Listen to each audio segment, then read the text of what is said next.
Dragon Ball Super Episode 50 Review. The episode title is Goku vs. Black, The Path to the Sealed Future. Hands down, my favorite part of this episode was Goku vs. Black. It was a very good fight, and there was even a little bit of interesting dialogue in it. Black tells Goku, "What an honor, I wanted to fight you in this body." A common theory is that in the future, a Makaoshin or some kind of demonic entity possessed Goku's body after it died from a heart virus. And because there is one thing where he clutches around his heart later on in the episode, now that is obviously due to the body shot that Goku did, but it could also be meant as an indication. Like, the reason they had him get punched there was just to bring up the possibility. Because I did think that's where Goku held his heart when he had that injury. So you never know. Maybe part of the reason was the body shot, but maybe there was more to it. Because the theory is that if let's say he possessed the Goku body in the future of Trunks timeline, in the future Trunks timeline, Goku's body could still have the heart virus. However, there is a hole in this theory, of course, which is that when Goku died, I would assume, I don't think it was ever confirmed, but I think it is safe to assume in the future Trunks timeline, Goku got to keep his body after he died, meaning if it followed the same kind of thing that happened with Raditz, his body would simply disappear at the wake of the call of Kami, who would technically still be the guardian of the Earth at the time of Goku's death in the future timeline. Now, Goku and the Black started fighting with Goku at his base, so in the trailer, Goku was not getting an ass kicked. No, Goku actually was kind of winning that fight in my opinion, but it was very unclear, and Trunks even later implied that Black had gotten a little bit stronger since the last time they fought. And Black also commented during their fight, "Pain makes me stronger." Now, the first thing I thought was a Zenkai boost, but we're not even sure if he is Goku. I mean, he could have Goku's body, so I guess he could be getting a Zenkai boost, but I'm not really sure about that one. Now, at one point, he does overhear them mention the time machine, so he destroyed Trunks' time machine. But apparently, due to like a distortion in space-time, that was what allowed the ring to take him into the past, and the cause of the distortion was the time machine. So eventually the distortion fixed itself and it started pulling Black back into the portal. But before Black leaves, he destroyed Trunks' time machine, and before he gets pulled back to the future, where we get the explanation on what that ring is. Beerus and Winks explained it as a Kaioshin ring, like the Tara earrings, and it is a relic of the Kai. I did a video on this. I will write the video. In the video, I explained it, but yeah, it is a ring of the Kai, which I liked. I like it. It makes sense. However, it is then explained that the ring should only be able to take you into the future. Using the ring to get to the past should be impossible, and that was where the whole distortion in space-time and the time machine came into play. Now, there is something interesting about this. Beerus said what happened is impossible. It shouldn't be able to happen. And Beerus throughout the whole thing is just commenting on Black. Like, oh, he looks like Goku. Oh, he has the ring of the Kaioshin. Beerus doesn't seem very concerned. Waste and Beerus, though, are very firm on their no more time traveling stance.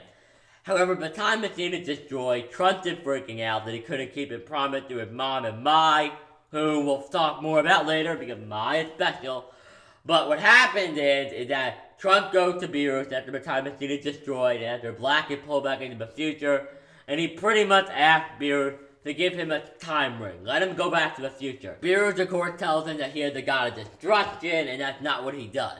Alright, he can't have that ring, only the Kaioshin have it. And then Bulma has already run off because he wants to figure out what to do, because she can't remake the time machine, apparently. I think Bulma could remake the time machine if she really wanted to. I think if you gave her enough time, and in fact, you could theoretically have used Summon the Dragon. I'm not sure if it's been a year since the last time they summoned Shenron. I think it had. But couldn't they just summon Shenron and just ask him for something to, recreate the time machine or restore it? I just wanted to point that out. Got him in Dragon Ball would take a day at this point. But so they're all freaking out. Bulma ran into Castle Corp during the conversation between Beerus and Trunks. And this is where things get interesting.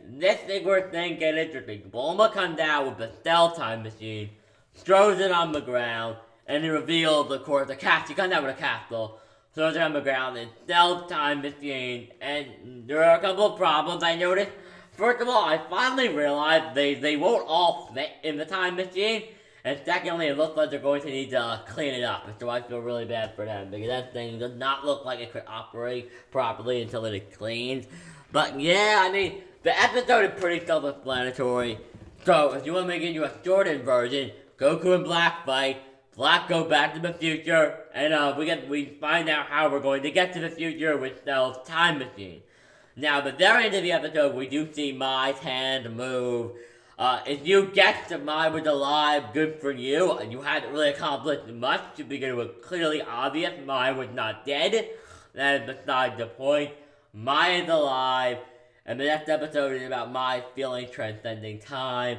There was one thing in this episode I really did enjoy, though, with the Vegeta and the Trunks stuff. Oh my god, I love that. That was so good. So good. So fucking good. The stuff with Mai and with Vegeta, not Mai and Trunks. So I'm a little tired right now, but no, the stuff with Vegeta and Trunks, when Trunks was like looking at Vegeta in shock. Because when Trunks left, Vegeta was still kind of a douchebag. He was still kind of like an asshole. But now he's like a really nice guy. He's a family man. So this is all really new to Trunks. Now, the last thing I do want to talk about is the Pilaf gang. I'm sorry. They wasted time again. So there's only 2 or 3 minutes dedicated to the Fire Brigade of the Pilaf gang. But I am not going to rant about it this time. The reason I'm not going to rant about it is because it appears this time the Pilaf gang could be a reference to the Dragon Ball special, Goku's Fire Brigade. In the original Dragon Ball, they did an OVA special that was meant to be a public service announcement, and it was called Goku Fire Brigade. And if you've never seen it, go check it out. It's relatively entertaining, and if you have any kids, if you're like somebody that has like a kid, or you're trying to get like a younger sibling into Dragon Ball, definitely join them the special. It's really good for kids to see it. It's very informative and educational about fire safety. But in the thing it's called, the whole special is called Goku's Fire Brigade. And Pilaf calls his team here Pilaf's Fire Brigade. So I really like that reference. Maybe it is a reference. Maybe it is a coincidence. But I like it, so I'm not going to say it's a reference. But I enjoyed the episode. Relatively good. I'll talk about my prediction for next week's episode in the podcast with Anime Export, which I'm probably going to go and record later on today. But yeah, hope you guys enjoyed the video. If you enjoyed the review, please leave a like. Tell me your thoughts on the episode in the comment section down below. And above all else, guys, have a great day. This is One Piece Nation, signing out. Peace.